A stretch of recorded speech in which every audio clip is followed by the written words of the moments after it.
너 근심 걱정 말아라.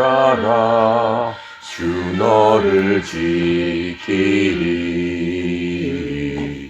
주 날개 밑에 거하라. 주 너를 지키리. 주 너를 지키리. 아무 때나 어디서나 주 너를 지키리.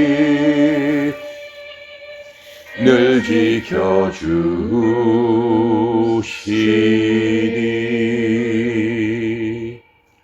어려워 낙심될 때에 주 너를 지키리. 위험한 일을 당할 때 주 너를 지키리.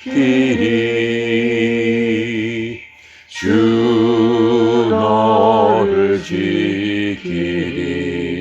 아무 때나 어디서나 주 너를 지키리.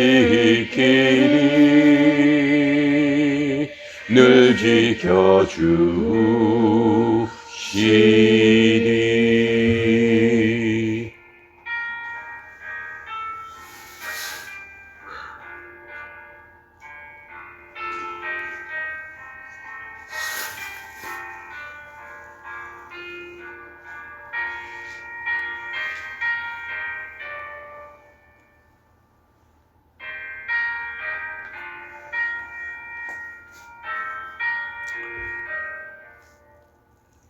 너 쓸 것 미리 하시고 주 너를 지키리.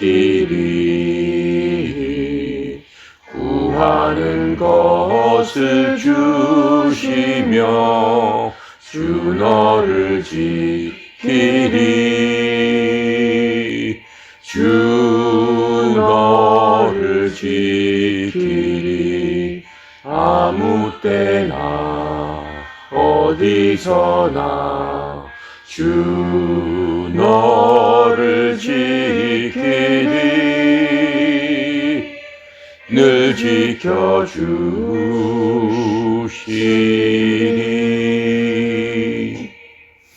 어려운 시험 당해도 주 너를 지키리.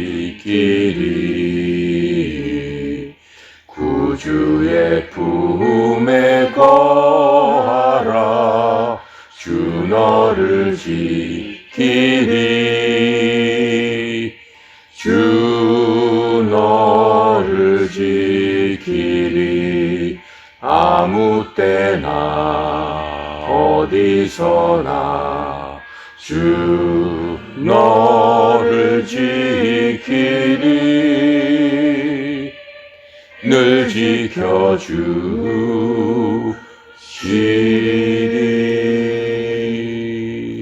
아멘.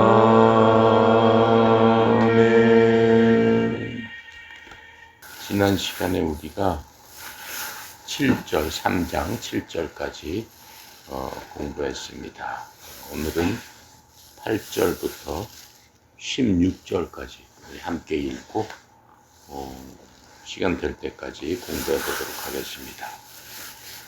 8절입니다. 그러므로 회개에 합당한 열매를 맺고 속으로 아브라함이 우리 조상이라 말하지 말라. 내가 너희에게 이르노니 사람이 능히 이 돌들로도 아브라함의 자손이 되게 하시리라. 이미 도끼가 나무 뿌리에 놓였으니 좋은 열매 맺지 아니하는 나무마다 지켜 불에 던지리라. 무리가 물어 이르되 그러면 우리가 무엇을 하리이까?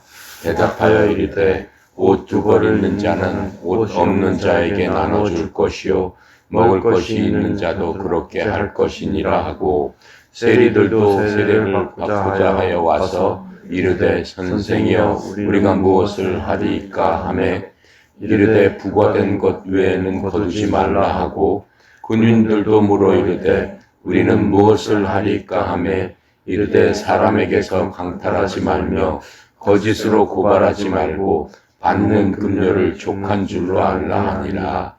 백성들이 바라고 기다림으로 모든 사람들이 요한을 혹 그리스도신가 심중에 생각하니 요한이 모든 사람에게 대답하여 이르되 나는 물론 너희에게 세례를 베풀거니와 나보다 능력이 많으신 이가 오시나니 나는 그의 신발끈도 풀기를 감당하지 못하겠노라. 그는 성령과 불로 너희에게 세례를 베푸실 것이요. 아멘. 자, 지난 시간에 이제 요한이 예수님을 소개하기 위해서 전국으로 돌아다니면서, 전국은 아니죠, 갈릴리 지방을 돌아다니면서 회개하라, 하나님의 왕국이 가까이 왔느니라 하면서 가는 곳곳마다 물속에 들어가서 물침례를 줬어요. 그러니까 많은 사람들이 요한의 그 말을 듣고 나와가지고 물침례를 받으면서 메시아를 기다렸어요. 자, 그러한 우리가 그 과정을 이제 살펴봤습니다. 오늘 이제 8절부터 살펴보게 되면은, 그러므로 회개에 합당한 열매를 맺고 속으로 아브라함이 우리 조상이라 말하지 말라. 내가 너희에게로니 하나님이 등 이 돌들도 아브라함의 자손이 되게 하시느니라. 이렇게 얘기를 하고 있습니다. 자, 지금 이게 누가 하는 얘기예요? 요한이 하는 얘기죠. 세례를 받으러 온, 침례를 받으러 온 그 사람들한테 그렇게 얘기를 하고 있어요. 지금 이 말 속에는 무슨 얘기가 있냐면은 아브라함이라는 제 말이 나와요. 지난 시간에도 얘기했듯이 이스라엘 사람들이 가장 자랑스럽게 생각하는 게 자기 조상 아브라함이에요. 우리는 우리 조상이 누구예요? 우리는 시조가 단군이잖아. 근데 단군을 항상 얘기하지는 않지.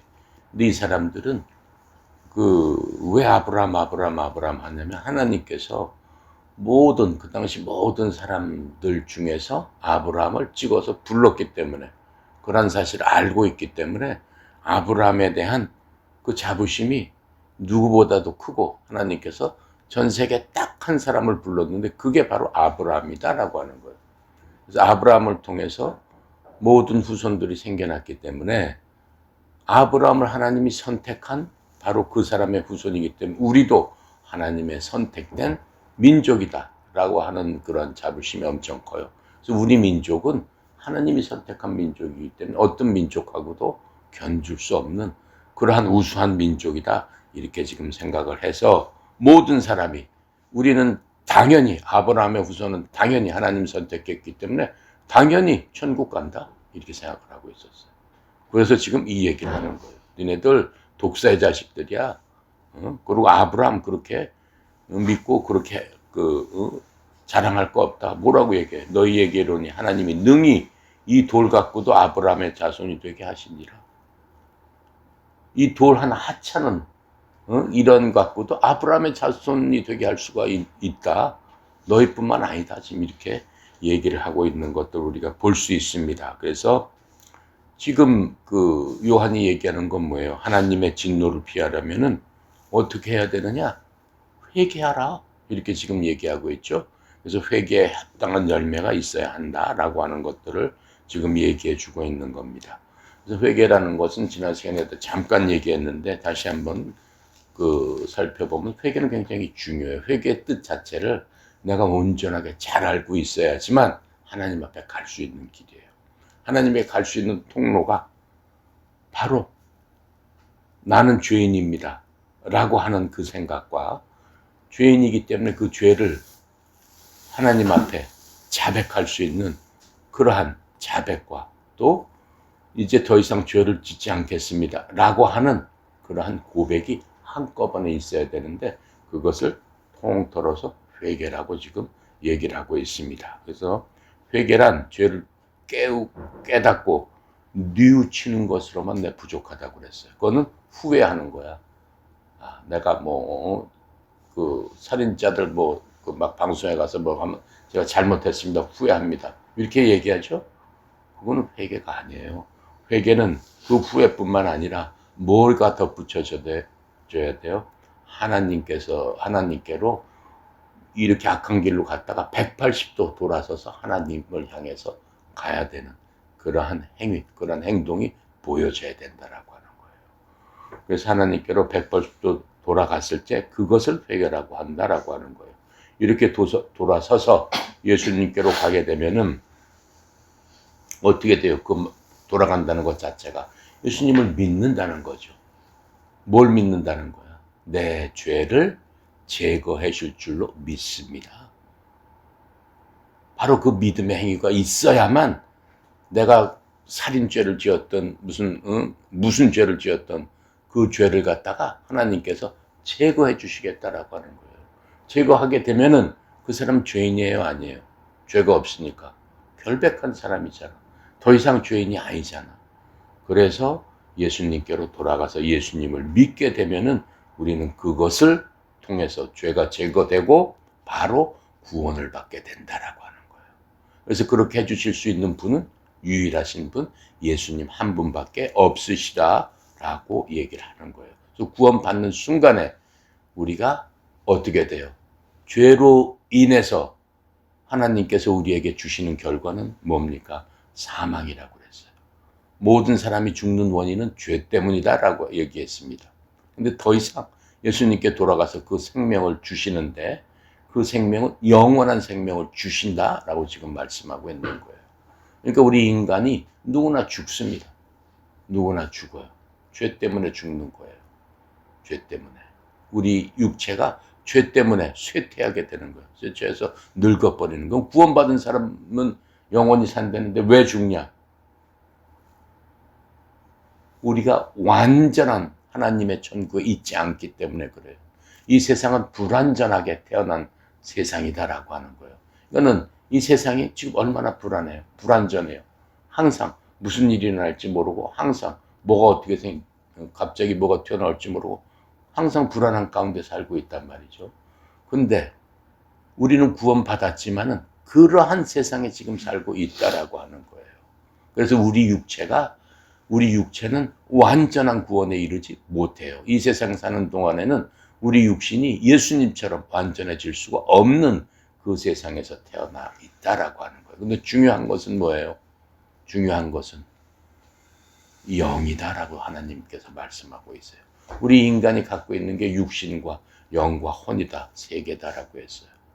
그런데 하나님께서 우리에게 말씀하시는 게 뭐예요? 우리가 죄를 짓는 순간 영원히 살 수 있는 조건인 영원히 사는 영이 죽어버렸다라고 얘기하는 거예요. 영이. 그렇죠? 그러니까는 죄가 있는 한은 영원히 살 수 없는 거야. 영원히 살 수 없는 거야. 영원히 살 수 없다는 것 자체가 그럼 뭐 연기처럼 사라지느냐, 없어지느냐 그런 의미가 아니에요. 하나님께서 너희들이 영원히 살 수 없다라고 하는 거는 나와 함께 영원히 살 수 없다라고 하는 거예요. 나와 함께. 하나님과 함께. 그럼 영원히 살긴 살죠. 죄인도. 그럼 어디서 영원히 사는 거예요? 죽음 가운데 영원히 사는 거예요. 그것을 죽는다라고 얘기하는 거예요. 근데 그 죽음이라는 게 뭐예요? 지옥이라는 거예요. 지옥. 지옥은 생명이 없어요. 그냥 고통과 고난과 그냥 너무너무 힘든 거야. 인간이 그냥 받는 최악의 그러한 환경에서 살 수밖에 없는다라고 하는 거예요. 그게 바로 지옥의 현실이란 말이에요. 그건 죽음이다라고 말씀하시는 거예요. 하나님을 떠난 모든 것은 죽었다라고 하나님께서 보시고 있다라고 생각하면 됩니다. 자, 그래서 이제 우리는 예수님을 갖다가 구원자로 받아들이고 예수님께서 나의 죄를 제거해 주셔서 나로 하여금 죄 없는 자로 만들어 주셔서 죄 없는 자만 하나님과 영원히 살 수 있기 때문에 하나님과 영원히 살 수 있도록 나를 인도해 주시니 제가 예수님을 믿습니다. 그렇게 해 주실 분 구원자로 제가 믿습니다. 라고 고백하게 되면은 뭘 얻는다고 그랬어요? 영원한 생명을 얻는다. 구원을 얻게 된다. 안 그랬으면 우리는 지옥으로 들어가서 영원히 죽음 가운데서 영원히 살아야 되는데 건전에는 구원을 얻게 된다라고 말씀하고 계세요. 우리가 죄를 깨닫는 게 그래서 가장 중요해요. 내가 무슨 죄가 있어. 이렇게 돼버리면은 진짜 너무나 불쌍한 거예요. 그래서 이사야서 64장 6절에 보니까는 죄를 어떻게 깨달아야 되느냐 이렇게 말씀하고 계세요. 우리는 모든 사람을 얘기하는 거예요. 모든 인간은 다 부정한 물건 같고 우리의 모든 의는 더러운 누더기 같으며. 무슨 뜻이에요? 우리가 살면서 뭔가 의로운 일을 내가 했다. 내가 선한 일을 했다. 내가 하고 싶어서 했습니다. 뭐 예를 들어서 하나님 없이 그냥 자기 힘으로 자기 스스로 고아원에 가서 봉사를 하고 일생 동안 뭘 하고 해도 하나님 보시기에는 뭐라고 말씀하시는 거예요? 그것은 더러운 누더기 같다 이렇게 말씀하시는 거예요. 깨끗할 수가 없다라고 하는 거예요. 자, 그래서 우리는 다 잎사귀같이 시들므로 우리의 불법들이 바람같이 우리를 몰아갔나이다. 그렇죠? 저 가로수 좀 보세요. 지금 파랗던 게 어떻게 됐어요? 가로수는 거기 없지. 저 바깥에 있지. 가로수 보면은 파랗던 잎사귀가 어떻게 해요? 점점 생명을 잃고 시들어가잖아요. 바람만 푹 불면 어떻게? 단단해서 멀쩡하던 잎사귀가 떨어져가지고 아무것도 남지 않는 앙상한 그러한 꼴이 되잖아요. 바로 인생이 그렇다라고 하나님 말씀하시는 거예요. 우리가 보실 적에 하나님으로 눈으로 봤을 적엔 그러한 인생들 아니냐 이렇게 말씀하시죠. 그러니까 우리가 깨달아야 될 건 뭐야? 하나님 앞에 가서 하나님 저는 그러한 인생입니다. 저는 그러한 존재입니다. 이걸 먼저 깨닫고 고백해야 된다. 그래야지만 하나님께서 구원의 손길을 우리에게 주실 수 있다라고 말씀하고 있습니다. 그래서 회개는 일생에 그럼 언제 해야 되느냐? 딱 한 번만 하면 되는 거예요. 여러분 예수 맨 처음에 믿을 적에 지금 나하고 성경 공부하기 전에 언젠가 여러분 마음속에 지금 구원을 다 받은 분이니까 내가 예수님을 믿겠습니다라고 결심하는 그 순간 이 일들이 이루어진다라고 하는 거예요. 이해갑니까? 네. 그래서 그 순간이 구원받는 순간이에요. 한 번 구원을 받게 되면은 회개를 하나님 저 구원해 주세요. 제가 이 옛날 잘못된 자백을 모두 자백하고 하나님 제가 예수 그리스도를 믿고 예수님께서 나를 위해서 십자가에서 피 흘려 돌아가시고 나의 모든 죄를 제거해 주신 그 예수님을 제가 나의 구주로 구원자로 받아들입니다. 라고 한 번 해서 하나님께서 받아들였으면 그걸로 끝나는 거예요. 그 얘기를 계속 할 필요는 없다라고 하는 거예요. 그런 기도는 계속할 필요가 없는 거예요. 일생에 딱 한 번이면 된다라고 지금 알려주고 있는 겁니다. 그것을 일생에 한 번 일어나는 그 회개를 생명의 회개라고 한다라고 하나님께서 우리에게 알려주셨어요. 사도행전 11장 18절에 보니까 하나님께 영광을 돌리면서 사람들이 그러면 하나님께서 이방인들에게도 생명에 이르는 회개를 주셨더라 하더라.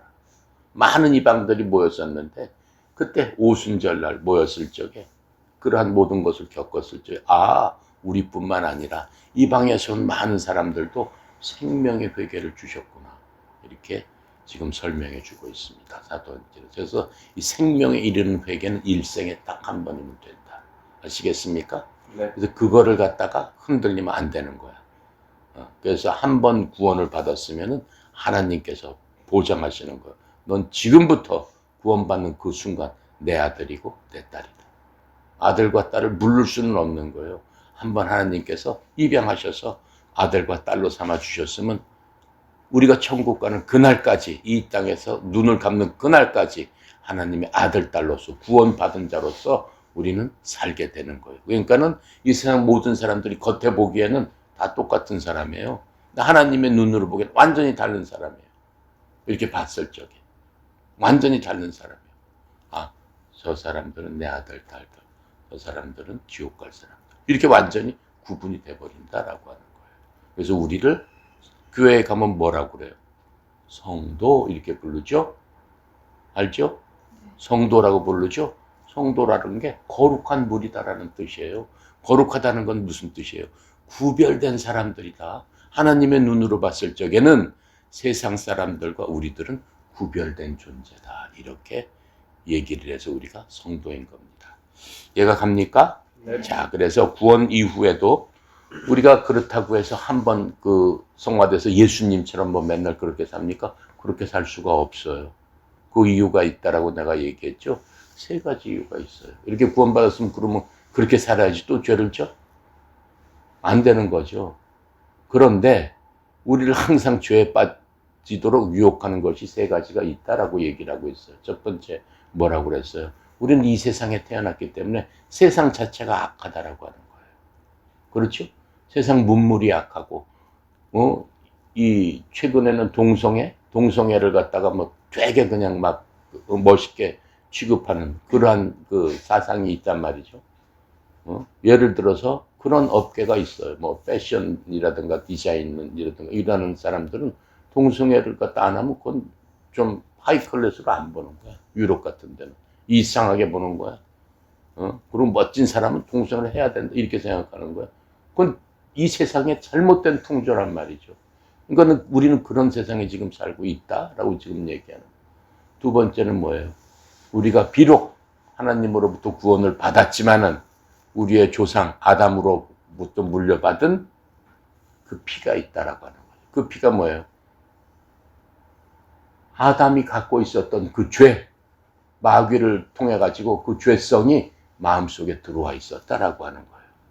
그렇죠? 그 마음속에 죄성이 들어와 있다는 게 무슨 뜻이에요? 사람은 항상 죄를 짓고 싶어하는 그러한 마음을 갖고 있다라고 얘기해요. 내가 항상 얘기하는 것들이 있죠. 아기들을 여러분들도 이제 아이들을 낳겠지만은 아이들이 자라나면서 부모가 아이들한테 나쁜 일을 가르쳐요?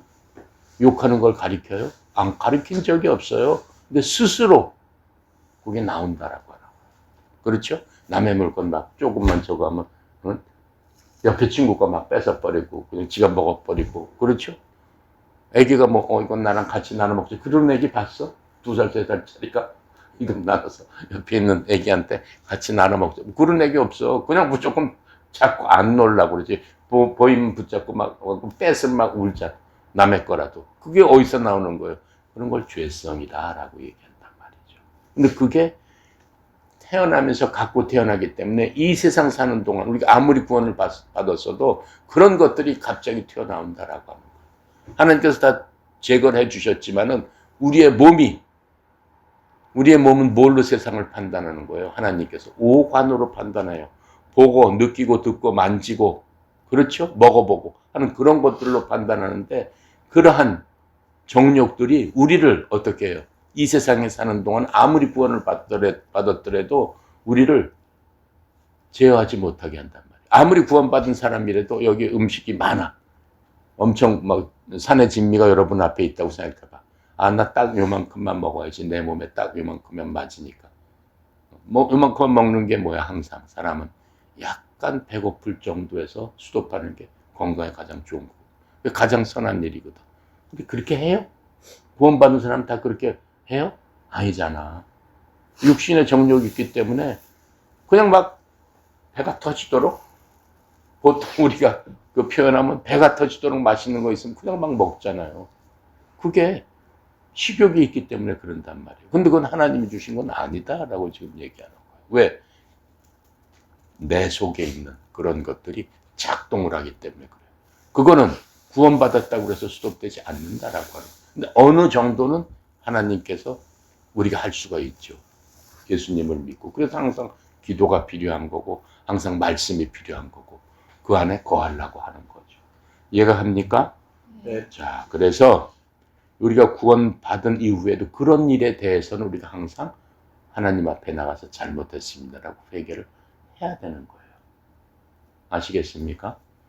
그래서 하나님께서 가장 사랑하시는 사람은 누구야? 구원받은 사람 중에서도 회개를 자주 하는 사람, 회개에 강한 사람을 하나님께서는 사랑하신다라고 말씀하고 있어요. 그래서 하나님 보시기에 우리가 아무리 선한 일을 한다라고 해도 걸레하고 누더기 같아서 이것이 변화야 하나님께 기쁨이 된다라고 얘기하는 거예요. 자, 그래서 뭐라고 말씀하시냐면 그럼 어떻게 우리가 변할 수 있습니까? 이사야가 알려주고 있어요. 66장 2절에 가니까 그 모든 것을 내 손으로 만들었으므로 우리도 만들고 세상 모든 만물을 하나님께서 내 손으로 만들었으므로 그 모든 것들이 존재해 왔느니라. 주 하나님이 말하노라. 오직 나는 이런 사람 곧 가난하고 통회하는 영을 가진 자, 내 말에 떠는 자를 어떻게 하리라? 보살피리라. 통회하고 가난한 영을 가진 자. 가난하다는 말이 뭐예요? 가난하고 못 살고 그것을 얘기하는 게, 물질적으로 하는 걸 얘기하는 게 아니에요. 영적으로 가난한 자. 그건 뭐예요? 가난한 사람 항상 뭐가 부족하다고 생각하잖아요. 영적으로 내가 부족하다라고 생각하는 거야. 무슨 뜻이야? 나는 하나님의 영으로서 성령님께서 아니면은 나는 혼자 살 수 없습니다. 나는 무엇이든지 혼자 할 수 없습니다. 그게 가난한 거야. 가난한 사람 항상 뭐가 필요하잖아요. 뭐가 필요해? 난 예수님이 필요합니다. 하나님이 필요합니다. 성령님의 도움이 필요합니다. 모든 일에 있어서. 그러한 사람들을 주님께서는 살펴주시겠다라고 얘기했어요.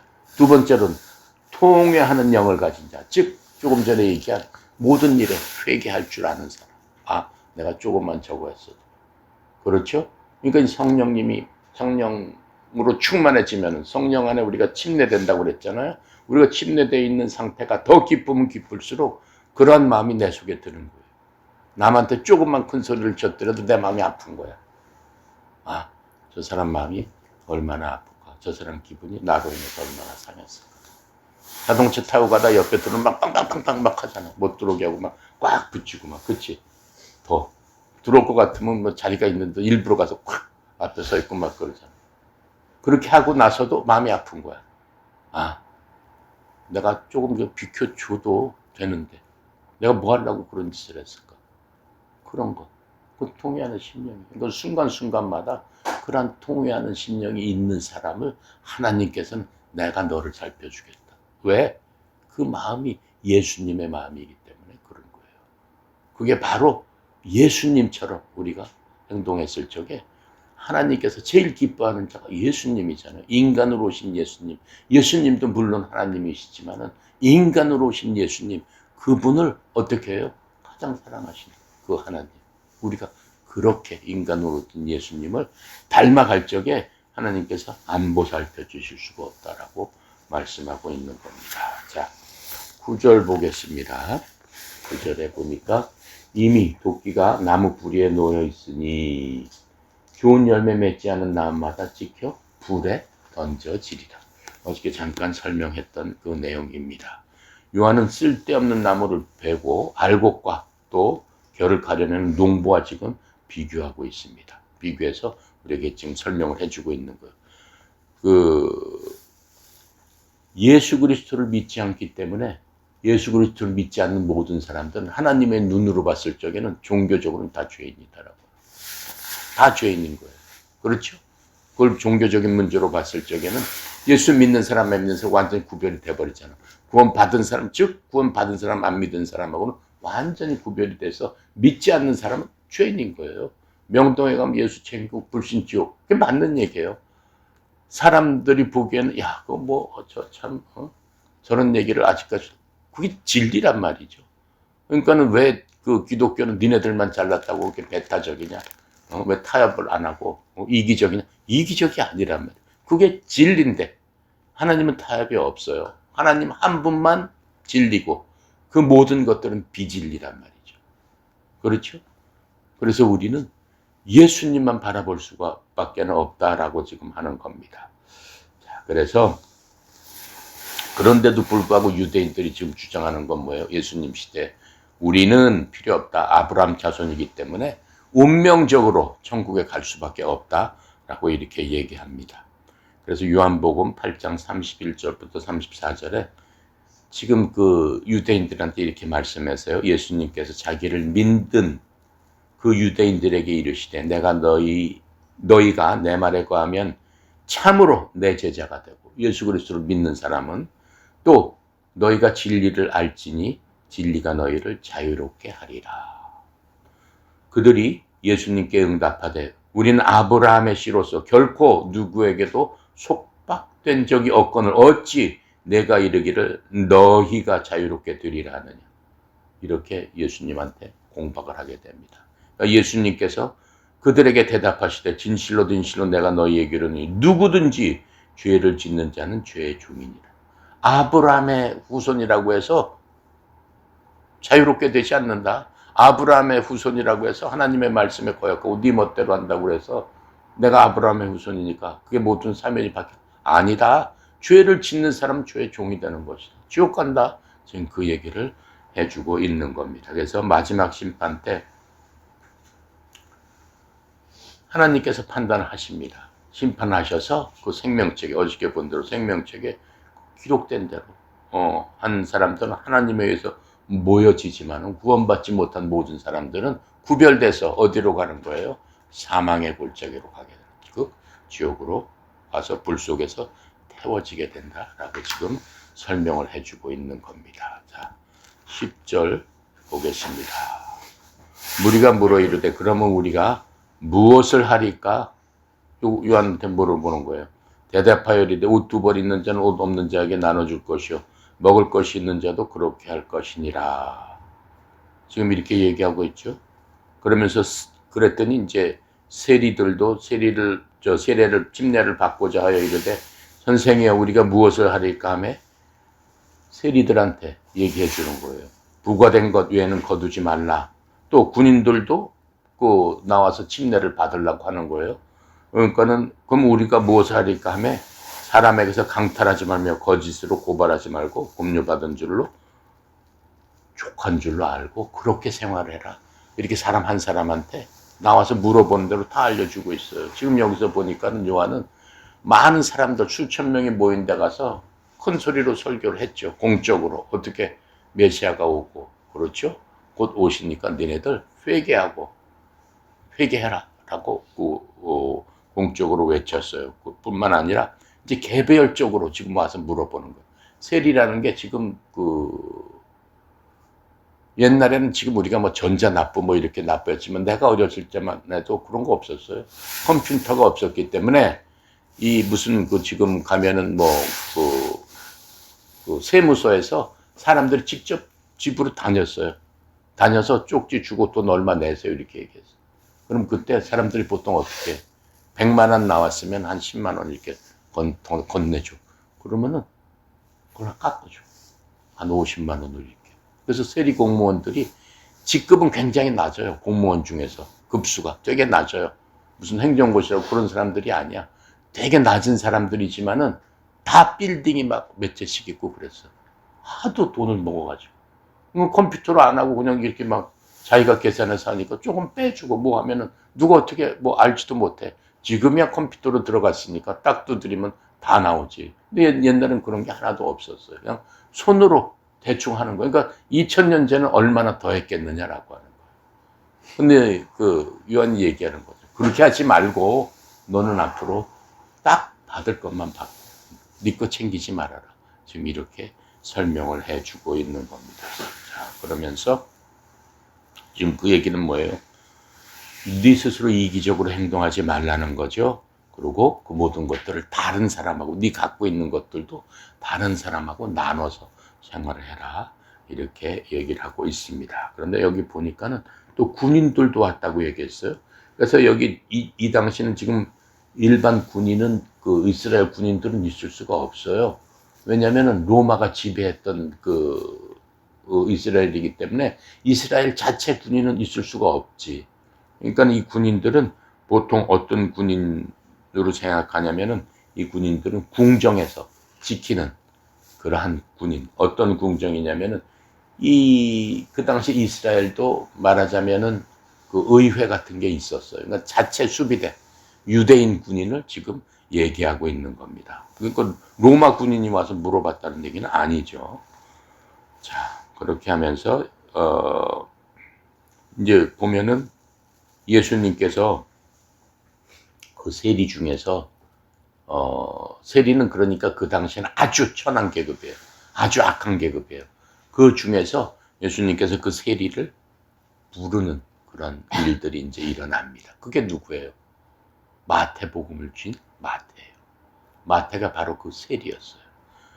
누가복음 5장 27절에 이제 다음 우리가 16장에서 이제 배울 텐데, 보면은 예수님께서 나가사 레위라고 하는 세리가 세금을 받는 곳에 앉아 있는 것을 보시고 그에게 나를 따라라 하시니라. 그러니까는 마태가 앉아서 세금 받고 있는데 너 날 봐라 이렇게 했더니 그 마태가 다 놔두고 예수님한테 따라가는 그러한 상황을 우리가 볼 수 있습니다. 그런데 이제 그 요한은 세리보로 너 그런 나쁜 직업이니까 그만둬라라고 얘기해요. 그렇게 얘기는 하지 않았죠. 정직하게 하라고 지금 얘기하고 있습니다. 군인에 대해서도 그들의 일을 그 나무라고 지금 그러지 않았죠. 이 개인적으로 그런 이득에 사용하지 말고 어떻게 하라고 그랬어요?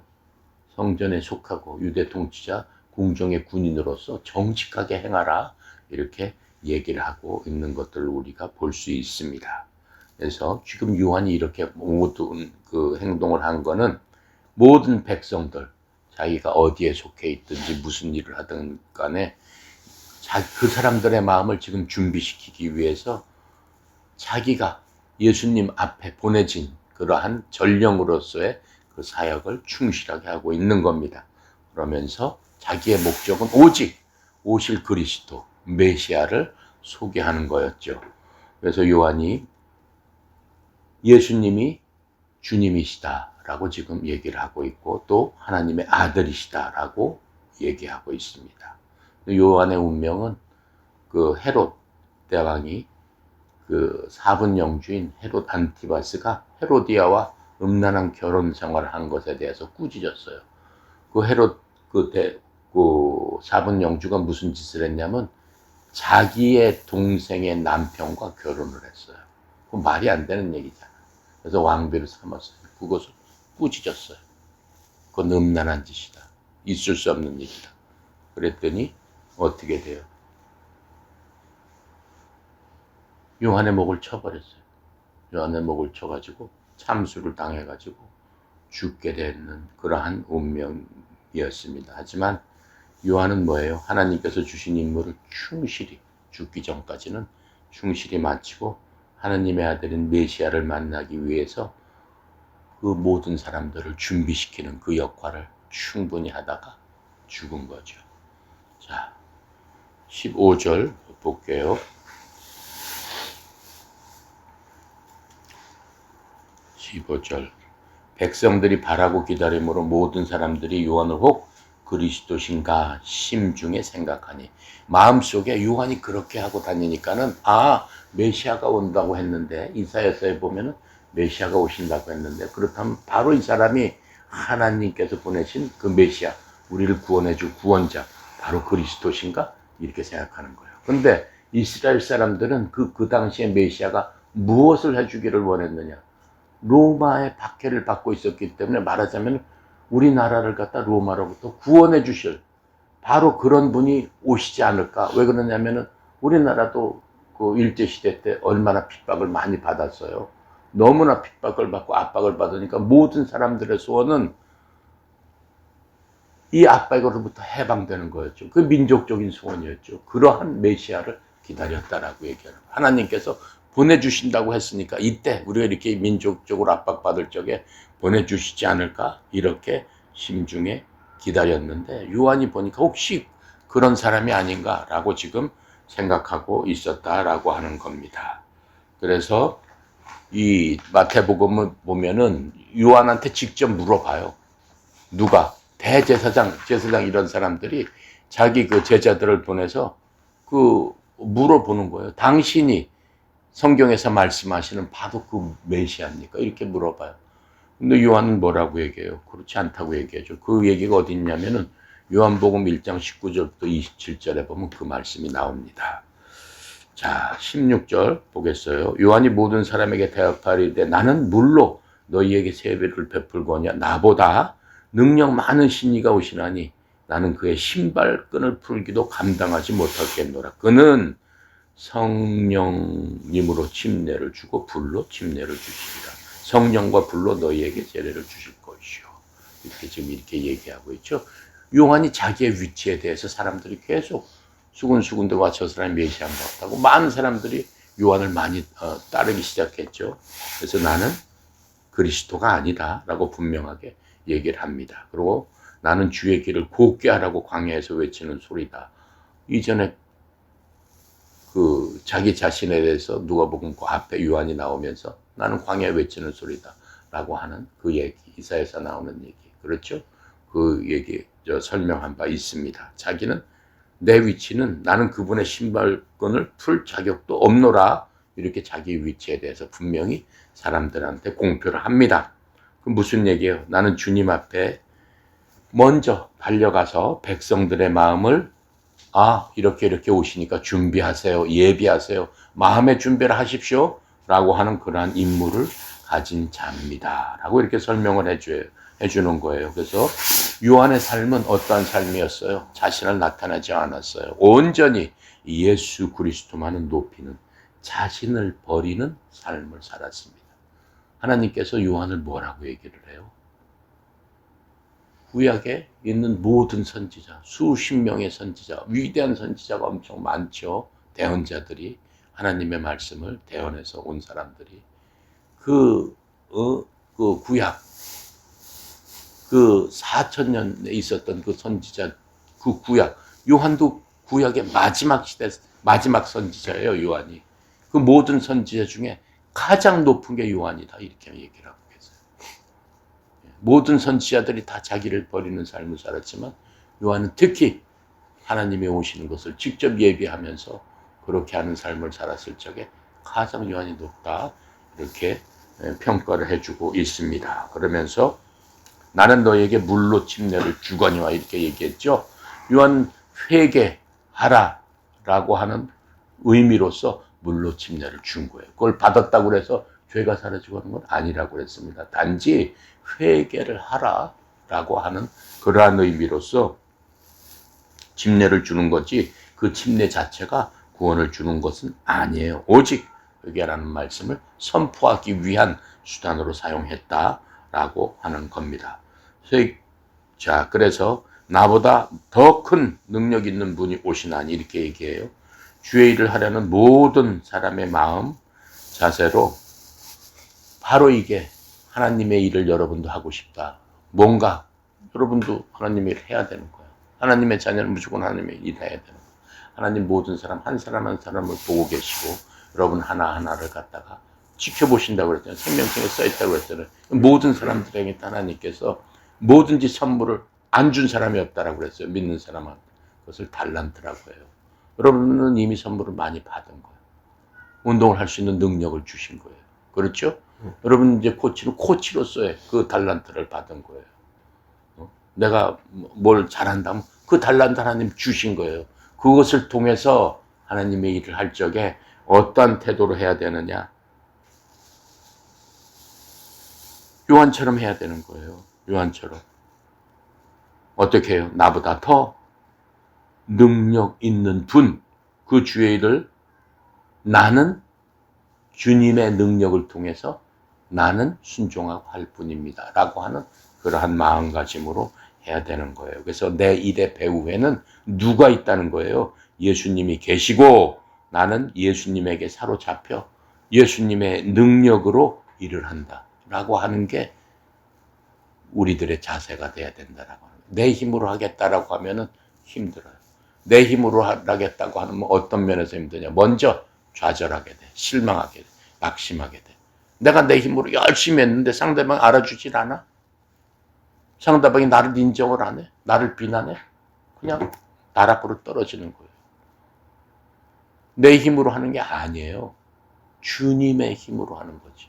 그랬을 적에는 나락으로 떨어질 일이 없는 거예요. 주님께 더 나가면 되는 거야. 주님께 의탁하면 되는 거야. 나는 시킨 일만 충실하게 할 뿐입니다. 그런 마음을 갖고 모든 일을 했을 적에는 이 주님께서 어떻게 해요? 그런 사람을 어떻게 한다고 그랬어요? 살펴주겠다라고 하셨잖아요. 그러니까 내가 내 힘으로 하려고 했을 적에는 벌써 주님 그 사역이라고 볼 수 없다라고 하는 거예요. 이해가 갑니까? 네. 여러분들은 특히 또 실업팀이고 또 그 선수들 그 위에서 지도자의 위치에 있기 때문에 항상 그 마음으로 후배 선수들이라든가 지도한다든가 동료 선수들에게도 그런 마음으로 우리가 모든 걸 했을 적에 하나님께서 여러분들한테 형통한 길을 주시는데 그 형통한 길이 여러분을 위한 게 아니라 하나님 자신을 위하는 거기 때문에 하나님께서 살펴주시지 않을 수 없다라고 하는 거예요. 아시겠습니까? 네. 그래서 항상 우리 자신은 무슨 일 할 때 하나님 앞에 기도하더라도 나를 버리는 기도가 먼저여야 된다라고 하는 거예요. 이해가 가죠? 네. 네. 오늘은 거기까지 하겠습니다.